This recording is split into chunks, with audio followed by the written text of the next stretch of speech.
Want the reward? Do the damn work. Challenge yourself. Inspire change.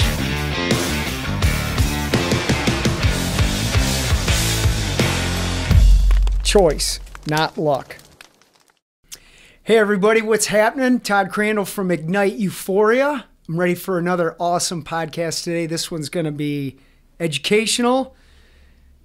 Throwing some gangsta in there. It's going to be funny. And it's probably going to be emotional too. So I have Lorenzo with me today. How you doing, brother? I'm doing all right, man. A little nervous, but so what are you nervous about? I don't know. I've never been in this kind of setting, I guess, before. And I don't know. It's one thing to share my story, things about me in like a IOP setting or an individual setting, but knowing that this is going to be aired, it's a little different. Is it different in an intimidating way or a way of like, hey man, I'm doing this and somebody can benefit from it way? A little bit of both. Like, okay. I definitely, it's crazy because I actually said that exact thing. Like, I definitely want this to be beneficial and genuine, not come off, look at me, I'm doing this, I'm doing that. I've always kept it pretty raw and serious, but beneficial from what I've been through. You know what I mean? Like, it's one thing I've learned to do since being here is develop like a better way of telling my story so it's beneficial and not just glorifying or saddening or just like, you know. Yep. Well, then let's do this because I know how I view you as a awesome dude and your story. I've watched you grow for a year and a half now being in here, and it's been awesome. So I want to start with this, and then we're going to go all over from there. But I want you to tell everybody what it was like on day one coming here, what your life was like then, why you chose us, and then we'll get into what you've done to become the success you are. So let's just start with, what were you like when you came in here, and why did you pick Racing for Recovery to help you? What was I like when I came here? I guess at the time I was definitely like positive and upbeat. I was fresh off the streets, just living depressed and just non-productive at all. A lot of regrets, a lot of self-esteem issues, and just like regrets, period. A lot of regrets, man. All the stuff that I did was catching up on me, and when I chose to begin this, I was really driven. I was tired of it. I put it all behind me. I was like, I took a 30-day grace period before coming straight here, and it was basically just to prepare myself mentally and just pump myself up. So when I came in here, I definitely had drive, and it was the first time in a long time I was doing something serious. I don't know. As far as where I was at, just mentally, I was really, really driven at the time. You know, I was ready to. I've done this before plenty of times, honestly, but it always ends the same. The reason I chose here in particular is because I just like most people, I don't prefer the 12 steps. I wanted something different. I wanted something. I'm outgoing. I was ready to do something. And when my buddy Ryan Powers actually told me about this place, and he was talking about how they help you follow your passion. They're really into health and active, just doing things. And like, to me, that's all I wanted. I didn't want to just get clean. I wanted to do something with myself, do something with my life. And that's exactly what I've gotten since I've been here, honestly. Awesome. So God, I'm going to ask you some stuff I haven't asked anybody before. Let's talk about the 3 levels of care that we have here, which are individual counseling, the support groups, and then the IOP groups. I want you to talk to people about what you've learned in each format, because, again, it's been interesting for me sitting back. And when I look at you, I instantly think of Thursday night support group meetings, of you sitting actually just to my left in that one chair. You were there all the time. That's how I initially think of you and what you said in there and have said for a long time. But I also know that doing those other levels, the counseling and then the IOP groups, have helped you speak and live more effectively in those Thursday night meetings. So again, how have each one of those areas of care, how have they helped you?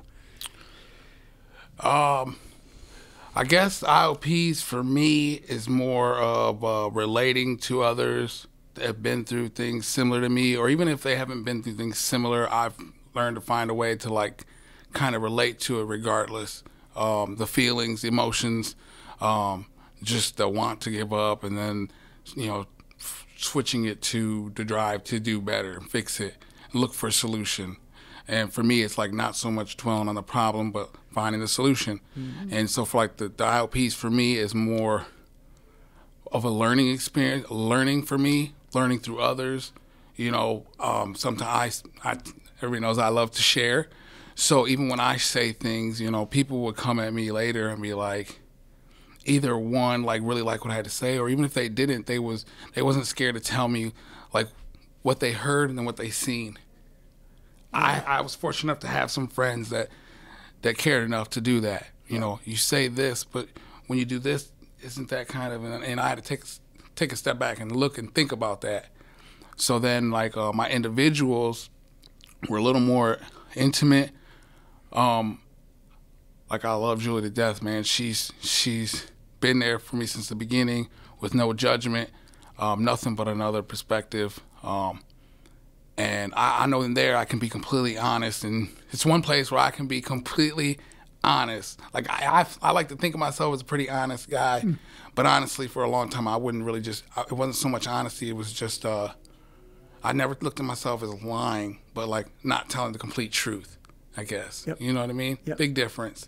So in like my individuals, I definitely get really honest and raw and tell her what's on my mind, and you know, through weeks and weeks, you know, we've been able to together come up with why I do and think the way I do and try to orchestrate a different way. And it's definitely helped me navigate my way through the program, through life, through my problems. And then the support groups for me is just that, support.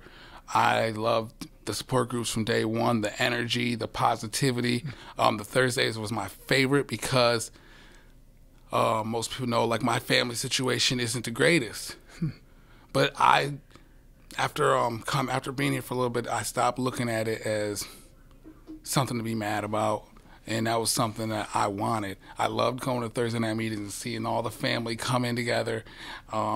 Jeff Kopp, specifically, his mom would come there, and hearing the relationship that him and his mom had is similar to the relationship me and my mother have now. And then seeing where it's developed from him putting in work and seeing that and it just, to me, it was like promising and gave me hope that, you know, as messed up as I feel like I've made things, like, I can always fix them as long as I continue to do what I'm doing. So like I hear other success stories and hear people. To me, it's a whole new mentality in there. It's not I've done this and that. It's more like, this is what I'm going through, and this is how I'm going to fix it. And because I've done this, you know, I'm now getting this, and it feels this way, kind of thing. You know what I mean? It's productive to me. It's the aftermath. The IOP is working. The IOP is the initializing the problem.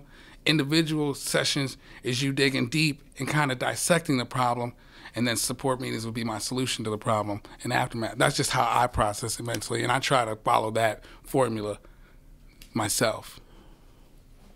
That's awesome. What's it been like to have, two things in this. We're the first program, as you know, to have families in there, right? So two questions in this. What have you learned from other family members in there? You touched on Jeff Kopp's mom, so anything else with that? But then also, too, what's it been like to be able to bring Jared, your son, in there as well?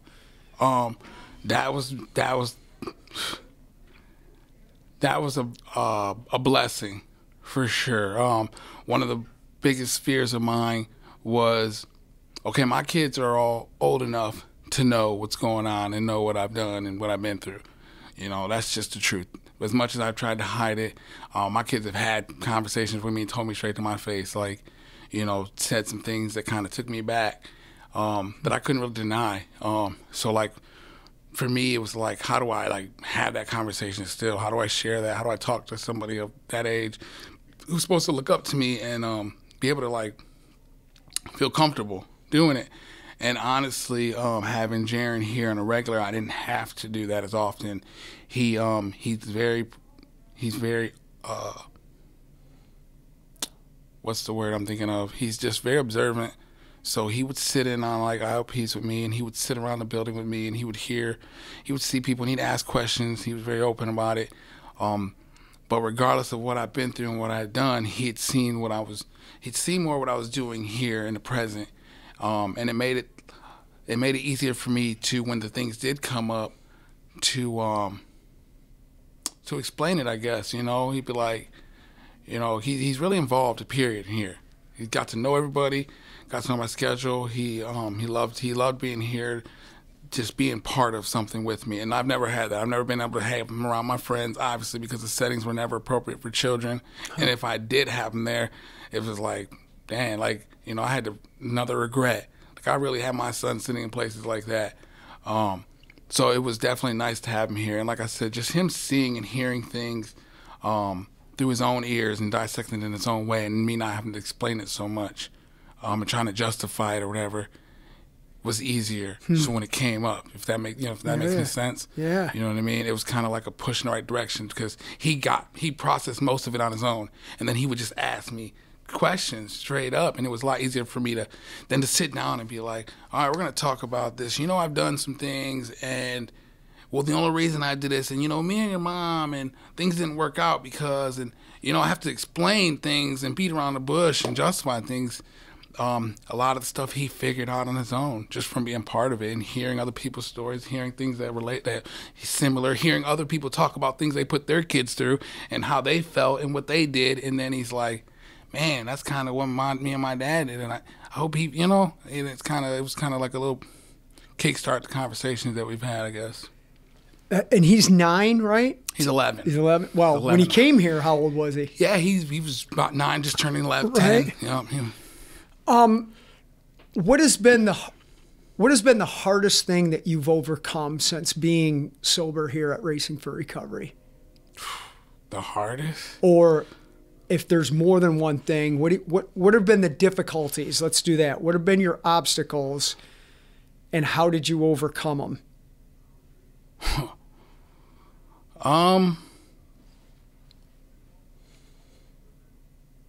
Man, the difficulties, I've overcome a lot. I mean, I put in a lot of work, I feel. One thing that was hard for me was communication with, to be completely honest, communication with not only like my children's mother, but people of the opposite gender. Yeah. Women, particularly. Yeah. I was brought up very independent, grew up around women, to learn to respect women, but also like, well, I learned how they work and how they think. So I thought, so like, I don't know, I had really, it was like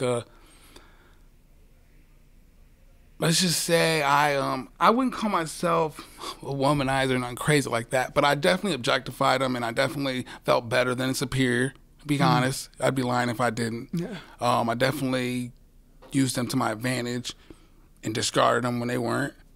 So my communication with women, the way I treat them, feel them, obviously was part of the problem why a lot of my relationships haven't lasted with my children's mother, with my sisters and my mother possibly even, you know, when they were reaching out telling me things that I wanted to hear, I wasn't trying to hear them, because what do you know?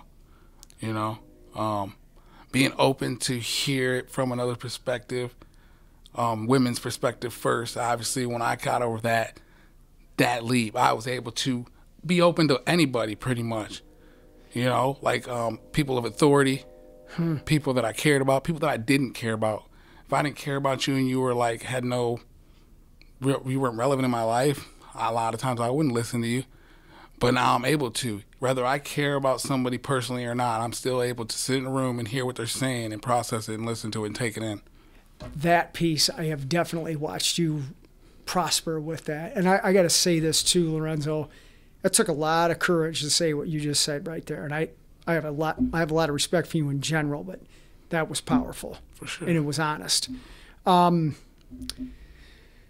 Where do I want to go from here? Well, I know you mentioned this earlier. You know, you're talking about Ryan, who's another awesome dude that comes around here as well. That they'll help. You said Racing for Recovery will help you pursue your desires or whatever. So let's talk about your desire to become. I'm going to screw this up. It's not a barber, right? What are you now? Or becoming? It's not a beautician? I screwed it up twice. What is it? I always consider myself a barber because I cut hair. Right. But I am no longer going to be a barber. Right now, I'm a future professional hairstylist. Yeah. I guess hairstylist would be the best Okay. word. Well, you're in school for it. I'm in school to learn to do women's hair. I mean, men's, because I already know how to do men's hair. I obviously do men's hair too, but I'm going there specifically to learn how to do women's hair and just broaden my my talent. Right. So when I remember some of the conversations with this, when did you start to realize that you could do that and we would help you do that?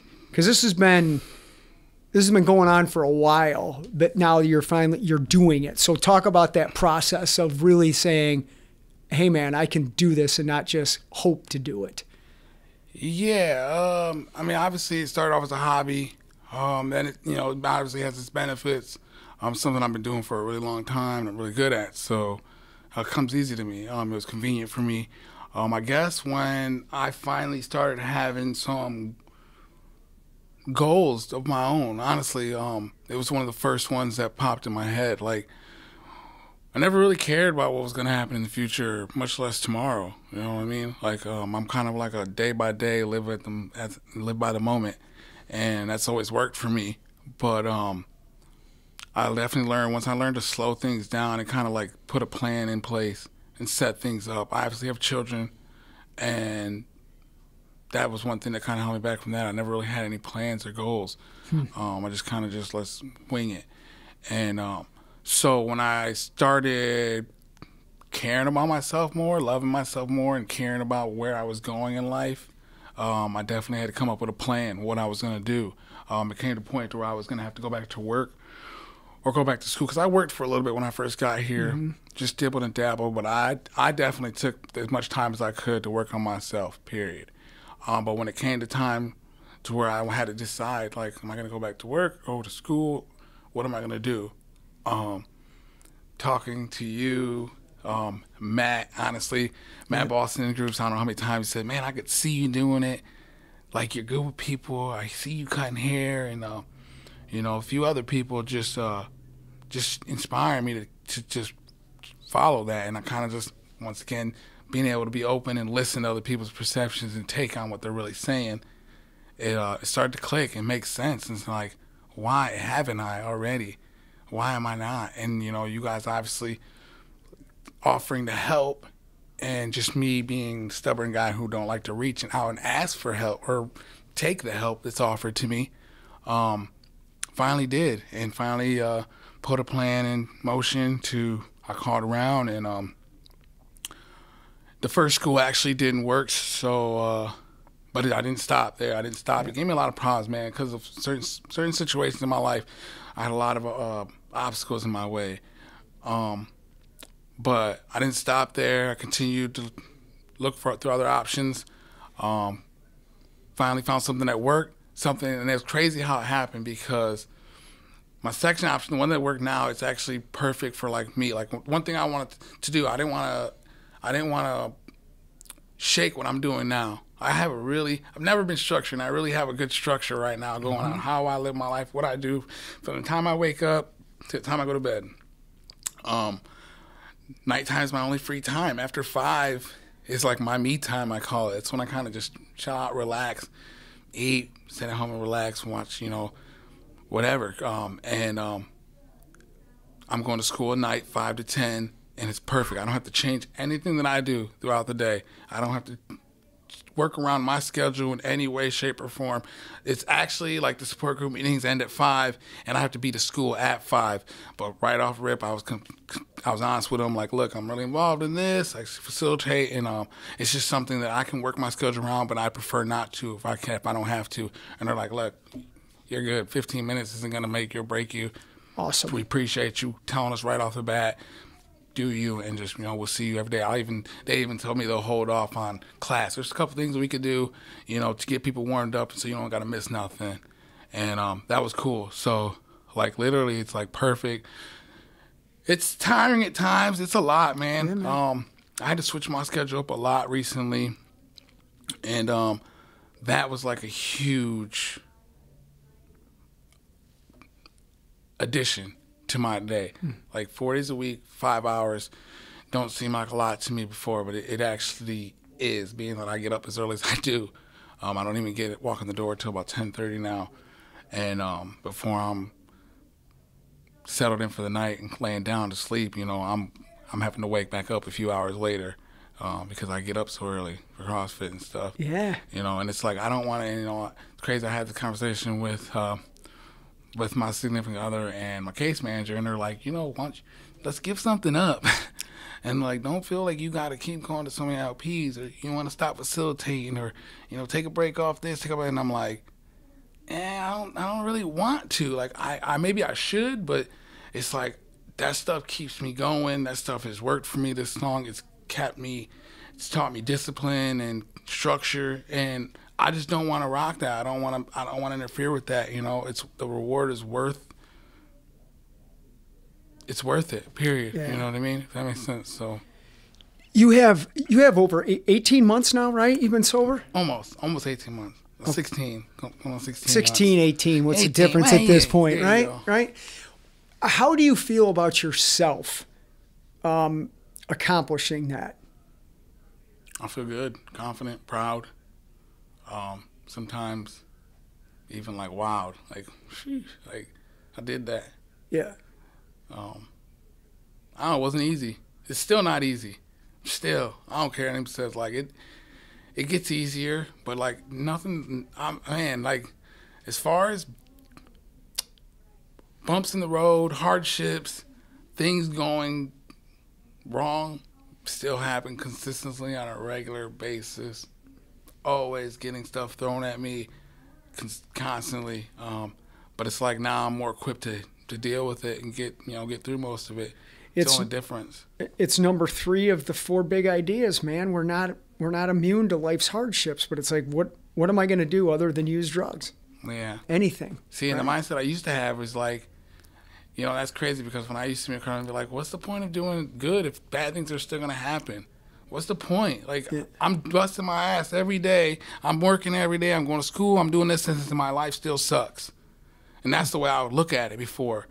But it's like now, honestly, it's like, yeah, life does suck at times, but I know who I am today.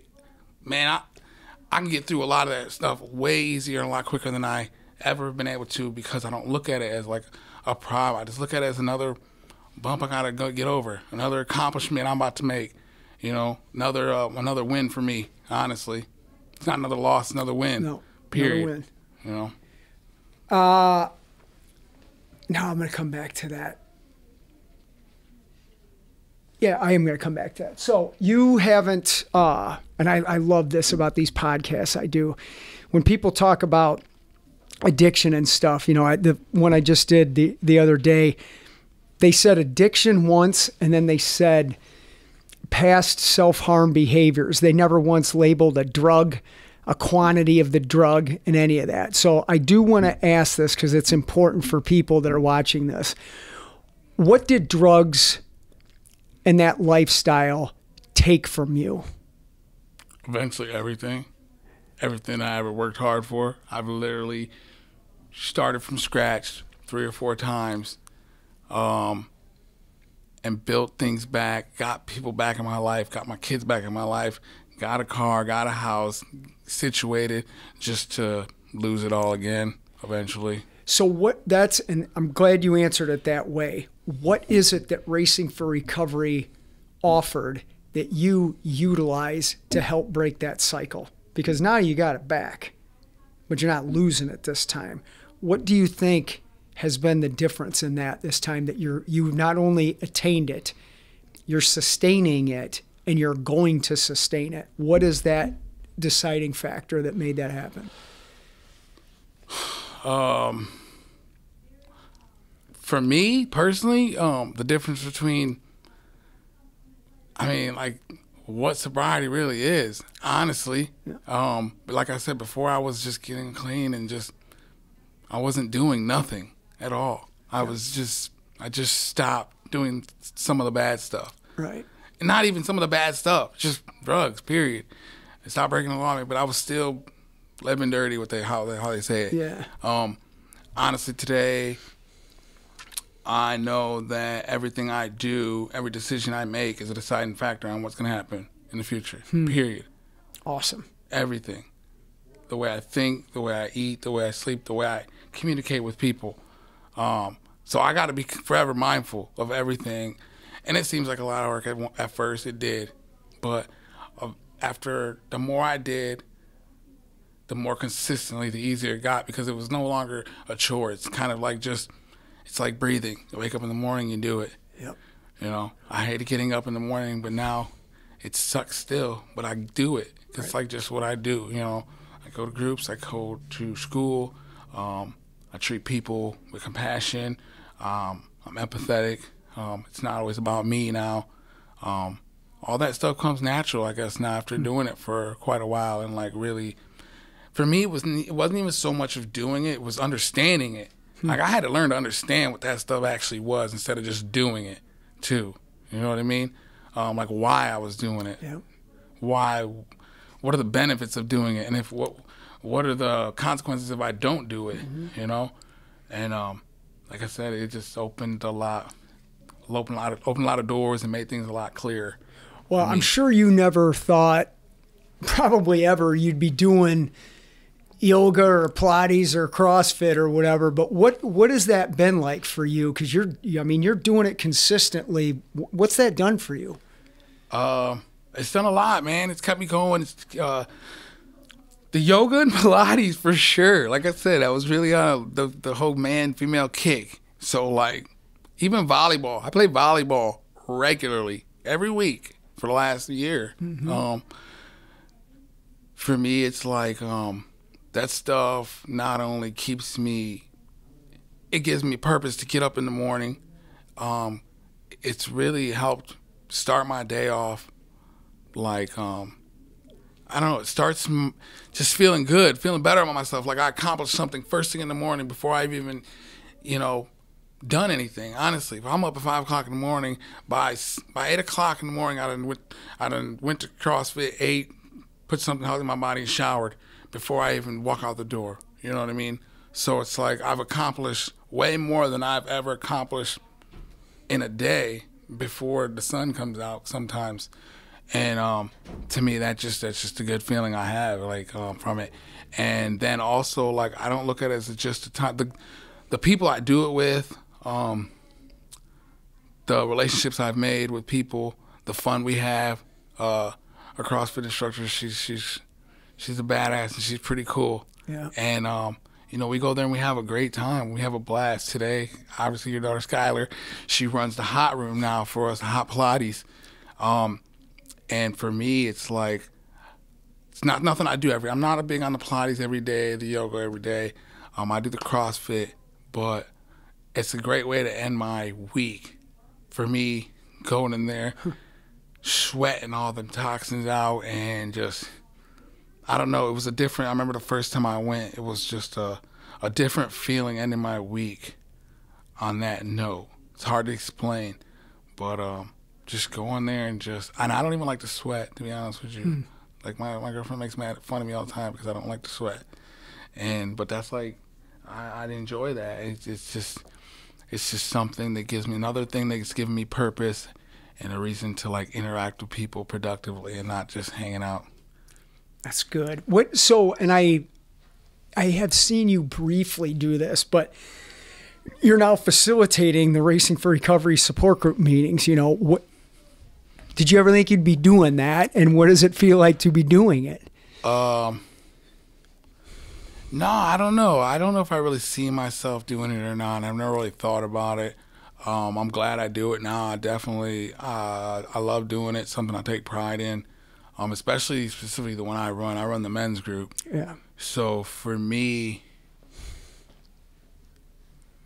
I know when I go in there, I try to bring up things that I personally didn't want to talk about when I first got here. Like I said, that whole male, we should talk about this and this only. Until I was given permission to talk about things though that I talked about and the way I didn't do it. So I try to be that example and kind of like help shift people to thinking that like that, you know, and giving them permission to talk about some of the shit we talk about and take it serious. Yeah.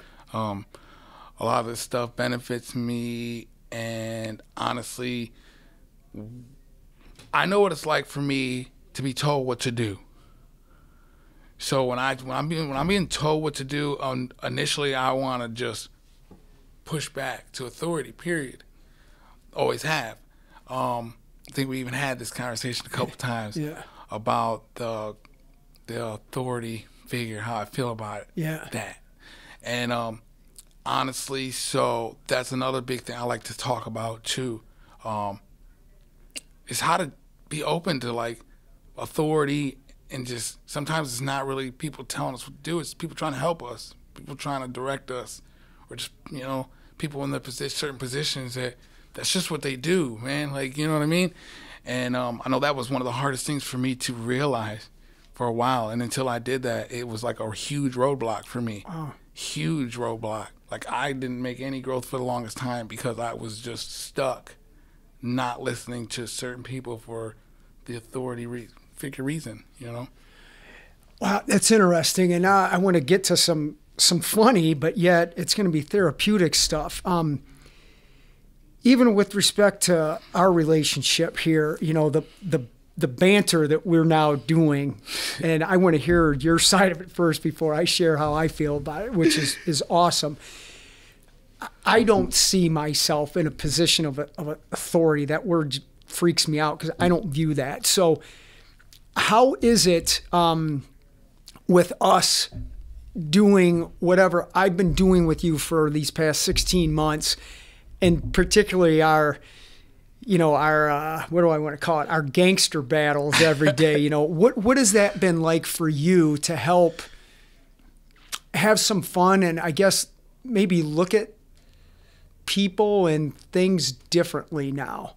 I'm very interested in this, you know, because I know what it's done for me doing that, but I'm interested in what that crazy stuff has been like for you. I mean, obviously connection's huge. Yeah. Just having that connection has definitely made it easier. Definitely not made me view you as such authority figure. Yeah. Even though I respect you enough to know that you, regardless whether you don't want to admit it or not, you are an authority figure.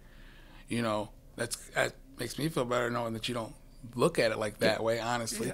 But initially, like, I would have never even gave you that chance to say that. You know, I would have been like, no, you run the play, you're authority, period. You make the rules, I have to follow them.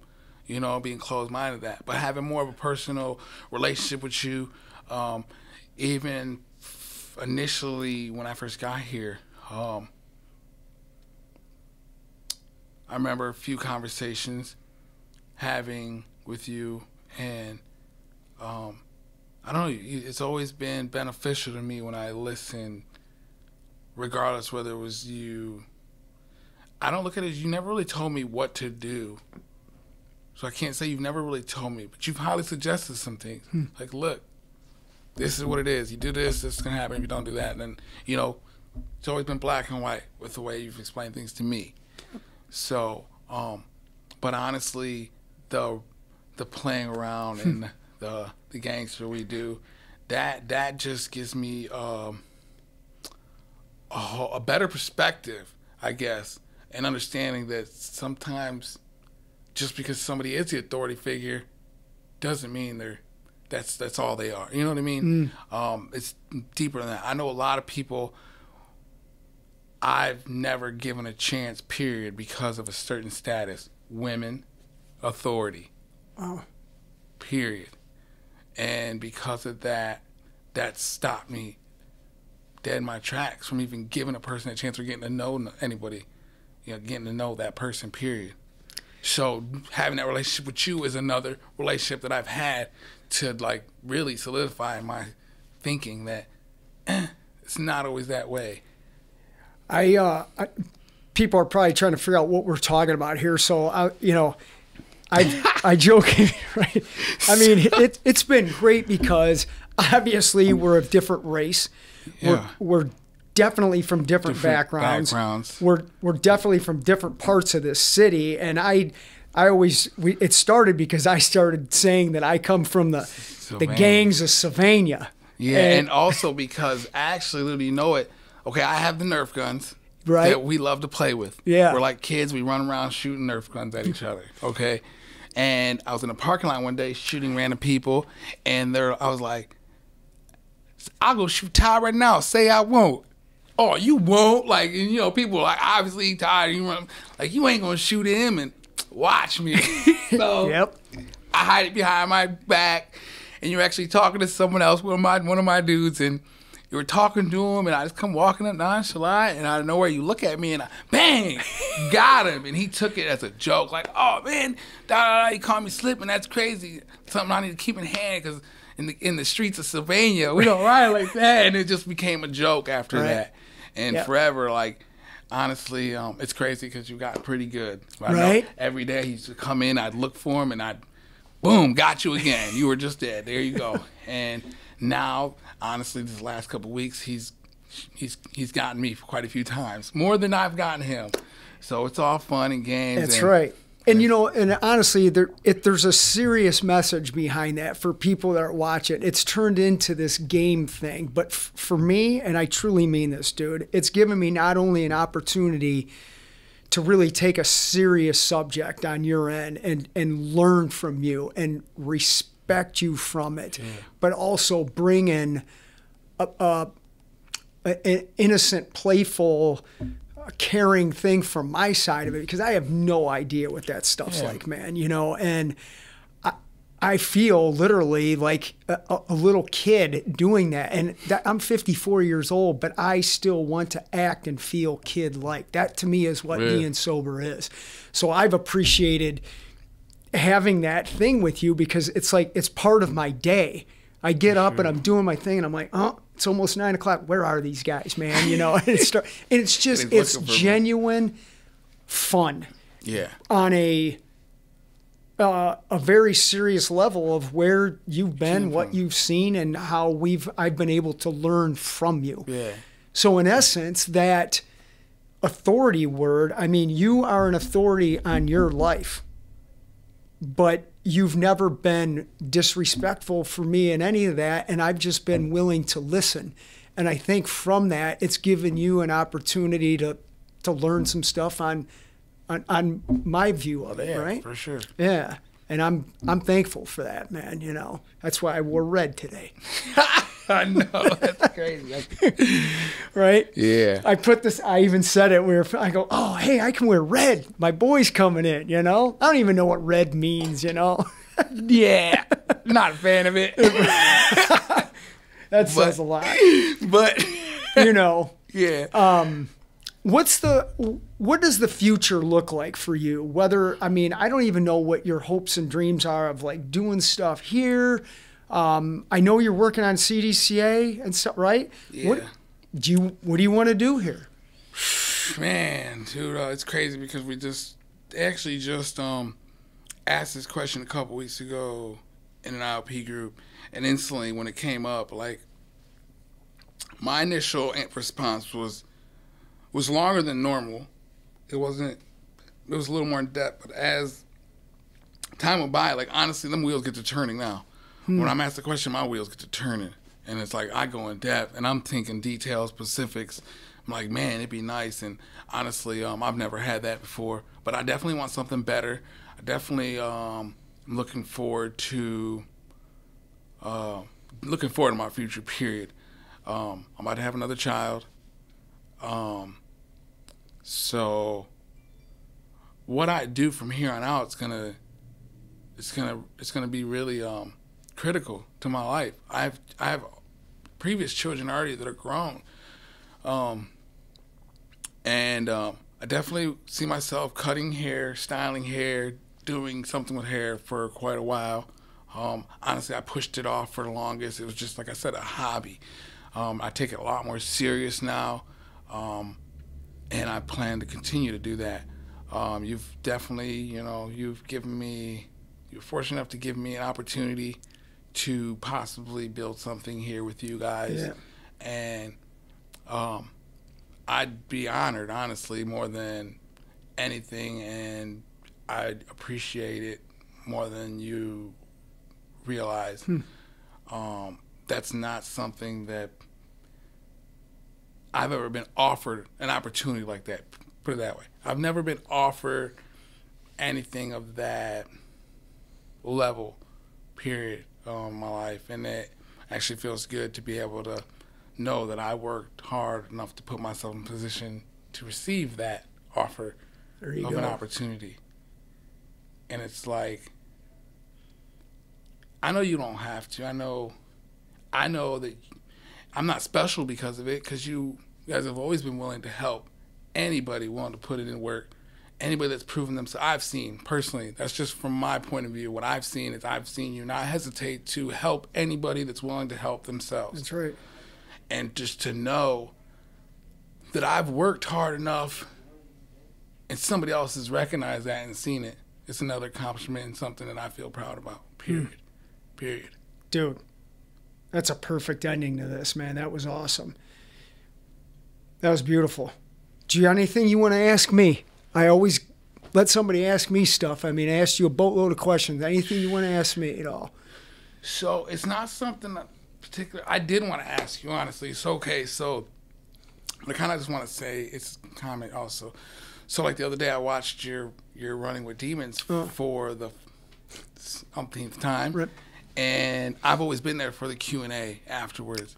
I know she was saying you were thinking about being there the next day. I'm not sure if you were not. Were you there? In Emily's? Yes. Yeah, I was. Okay, see, and I wasn't there. Yeah. Because of my schedule, I've been missing more often than usual.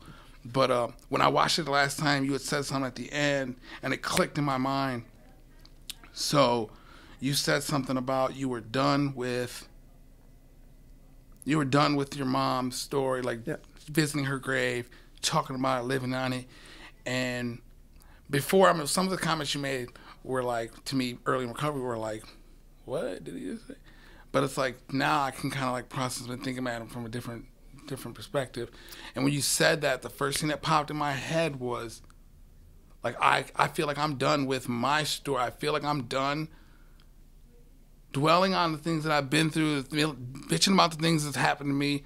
Yeah, I've been to prison. Yeah, I've lost, relationships with my children. Yeah, I've done this. Yeah, I've done that. But it's like, that stuff's irrelevant. Like, unless I'm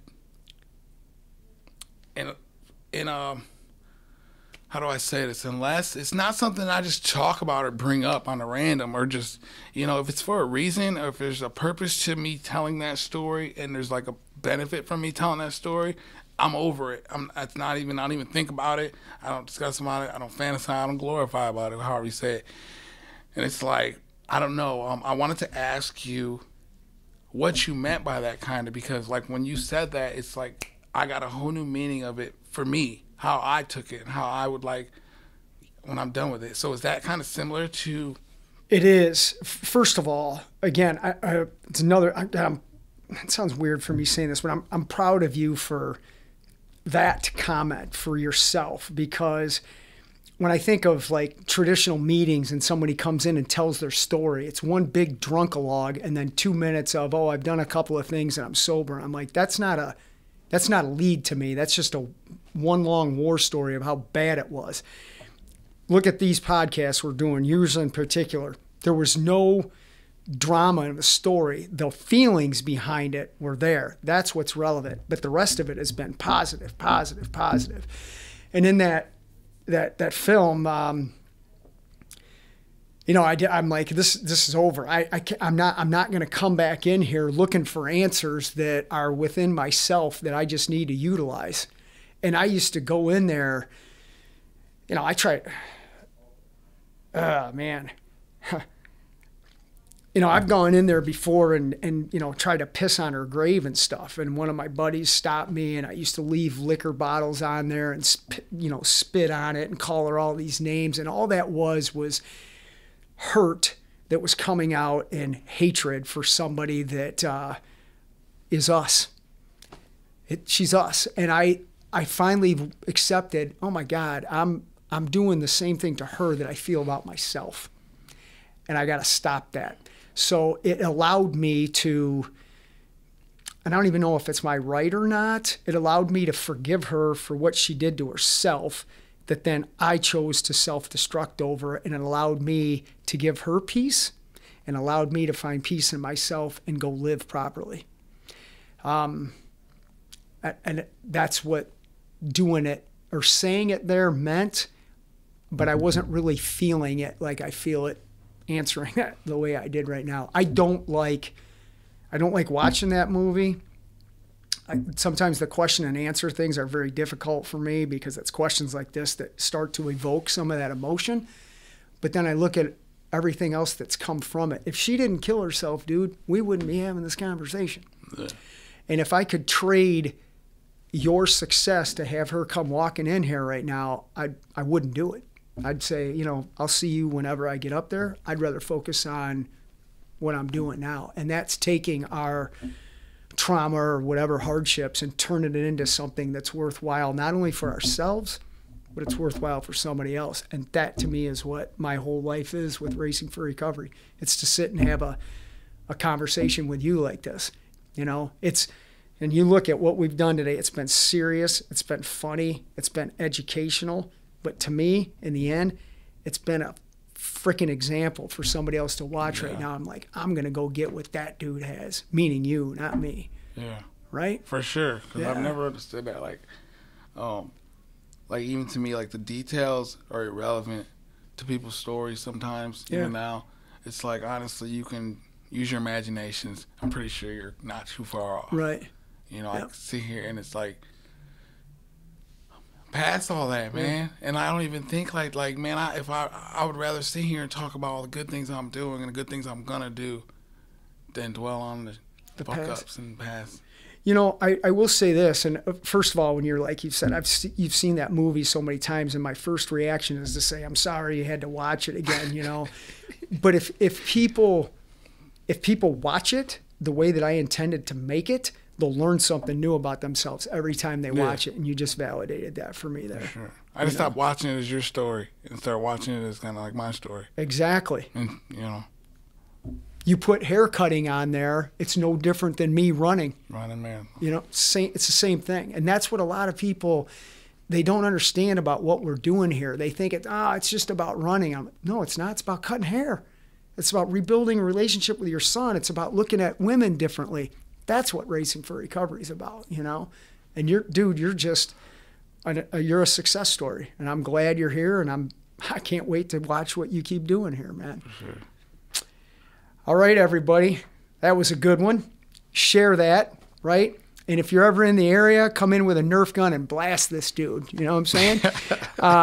Check us out on all of our stuff, racingforrecovery.org, Ignite Euphoria. The YouTube page is share our stuff so more people can learn about Lorenzo and come in and get some help here at Racing for Recovery. Until we see you guys again, take it easy.